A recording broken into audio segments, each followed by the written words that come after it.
Hey, welcome back to 5 Minute Strategist. Imagine a business where cash flow is consistent, where you have opportunities for growth, where you're not stressing out about how much you can pay yourself each month. That kind of sounds like the dream, right? And as we grow, one of the building blocks that we have to put in place in order to build this magical business is revenue diversification. That means having different kinds of offers so that you can bring some stability and some resilience to your business model. If you are still in the beginning stages and you are listening to this and your current offer isn't nailing it already, this is not the time for you to diversify. This is the time for you to figure out what's going on with that offer. If you have your one core offer and it's doing really well, then you can start to think about spreading that out.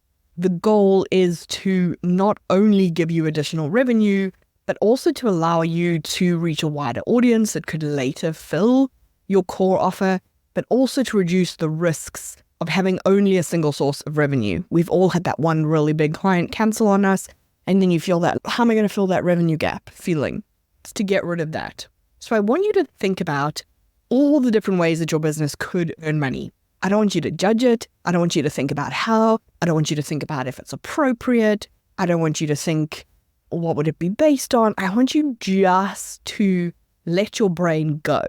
Like, have the dreamiest of brainstorm sessions. I want us to just open our brains and think about all the things that we could do. This could mean selling digital products or offering services, doing done for you, with you, DIY, membership, creating planners, licensing your IP, subscriptions, memberships, partnerships. Think of all the things. What happens here is people are like, oh my gosh, I could have a $9 membership, and if I had 1,000 people in there, that would just be an extra 10 grand of revenue a month. And they don't focus on, do I have an audience big enough for that? Have I built a reputation big enough for that? Do I have enough stable runway to get me to the 1,000 people? And then what about churn? Okay, so we've had the nice, dreamy part of it. That's super duper fun. But now I want you to think about each of those and ask yourself, what would it require? So like if you're thinking about a membership, you need to have an audience. What is the strength? Well, the strength of a membership is that it's a great leverage of your time. You create a bit of content, people pay you money. The weakness of a membership is you're stuck with churn. It's the first thing everyone cancels when time gets tough. If you have a service-based revenue stream, you get lots of margin. You can charge high ticket, but you're limited by capacity. There's only so much of that you can do. And if you want to raise your high ticket even higher, then you have to have a really solid offer, expertise, testimonials, all the things. So I want you to go through each of these options for your business, and I want you to say, well, this sounds super exciting. Here's what would be really great about it. Here's what might not work about it. And here's what I would have to have in place before I could do anything on it. And then I want you to come back to that filter that we always use. Of the ones that you're looking at, and you've looked at the strengths, the weaknesses, the requirements, and you've gone, okay, these still seem to be feasible options. I want you to look at which ones align with your core values, your core business, and what your customers need. We want to make sure that you are actually aligning these additional revenue streams with market demand. Your clients your prospects and clients are telling you they want this thing. You might think it's a great idea to have a $9 membership. If your people are not interested in having a low ticket offer, they want high level done for you services, it doesn't matter if you produce the membership. However, if people who can't afford your done for you are telling you they wish there was a way for you to help them, then that starts to indicate that you need something lower ticket, and maybe that's a tick in the membership box.